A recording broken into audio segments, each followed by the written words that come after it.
With the wrongful death of George Floyd causing protests and riots across the United States, with all this destruction taking place in major cities, I was wondering what the economic impact is from an event such as a riot. With the pandemic already causing economic turmoil, this just adds fuel to the fire that may take people years to recover from. In this video, we are going to take a look at our current economic situation and what the economic toll of riots are on cities and how long economically they usually take to recover. With everything closed except for essential services for 3+ months, the US economy has taken a big hit. Many thought that once things start to reopen and we get a handle on testing and safety precautions, the economy will bounce back in what is called a V-shaped recovery. The stock market may have bounced back to almost the same levels as before the pandemic, but this does not mean the economy as a whole will recover as quickly. You have to remember that the stock market isn't a true indicator of how the economy is doing at the current moment. At the current moment, the Federal Reserve has been printing as much money as it needs to keep the economy up until the lockdown is over. They started with the $1,200 stimulus check for everyone with a 2018 or 2019 tax return on file. They also lowered interest rates to almost zero, so people are incentivized to go out and borrow money. This borrowing of the money will help stimulate the economy. The federal government approved an extra $600 for unemployment to help people get past the next few months. This, however, ends at the end of July. Also approved is no one can be evicted from their residence during the lockdown. Banks also have been working with homeowners to hold off their mortgage payments. This is known as forbearance. All of these things have to come to an end eventually, unless the federal government passes a new stimulus package extending some of these programs. However, all the stimulus can have its downsides, such as inflation and raising the national debt to possibly dangerous levels. I go more into detail about all of this in the US national debt bubble video, so I won't go into crazy detail here.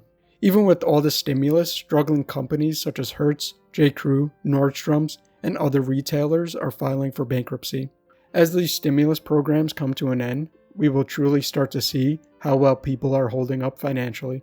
With all this financial heartache happening, and already rising tensions, the unrest came to a point of eruption following the death of George Floyd at the hands of Minneapolis police. Peaceful protests ensued, but unfortunately escalated into rioting. So how much financial damage does a riot actually cause? Not only just the upfront damage, but the total financial loss and the recovery following. The most damaging riot in the United States was the LA riots in 1992, following the beating of Rodney King.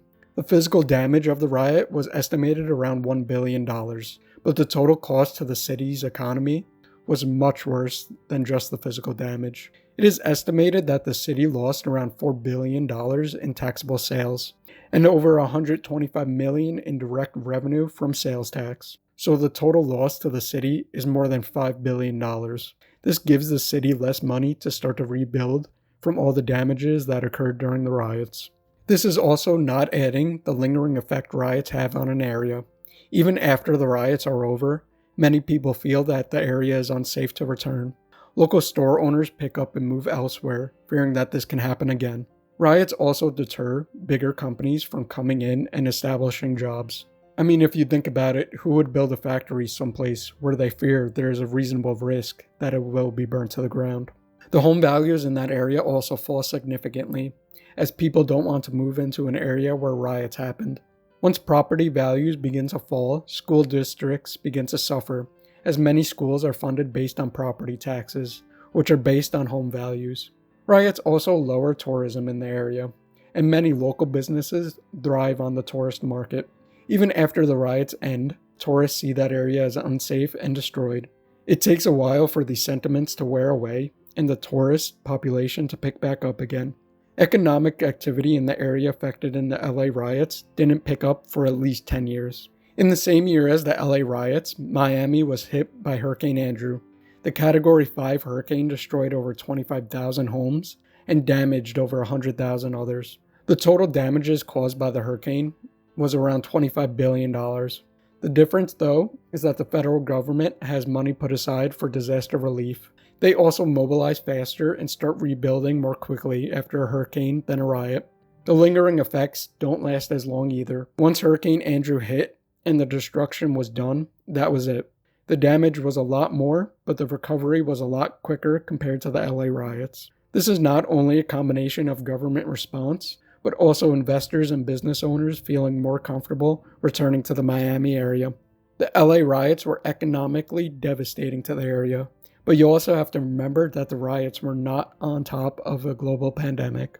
Many people haven't even begun to feel the economic pain from the shutdown. The LA riots were also fairly isolated to one region. What we are seeing today is widespread riots across major cities. This multiplies the economic impact to the entire nation. The sad truth about riots is that they often happen in areas that are already economically hurting. They also hurt the community of the ones that are fighting for change. There's little evidence that rioting actually works to create an effective change. Governments tend to enact more oppressive laws and put more money into suppressing future riots. When governments do respond, it usually just with temporary solutions designed to stop the protests and get them off the streets. Riots are never the cause of the problem. They start as an expression of frustration that a government is not listening or meeting the needs of its people. That said, they have a very serious long-term economic impact on those areas. Investors and businesses never want to put their money into risk when they can help it. Riots never benefit the community showing frustration, but rather benefit the ones egging them on. In addition to the serious economic repercussions, as well as an unacceptable cost of human lives, with the divided nation at a tense point, I hope that this is the crescendo and true change can be made for a better and more prosperous future for all. And with that being said, as always, thanks for watching, and if you enjoyed the video, like and subscribe to see more.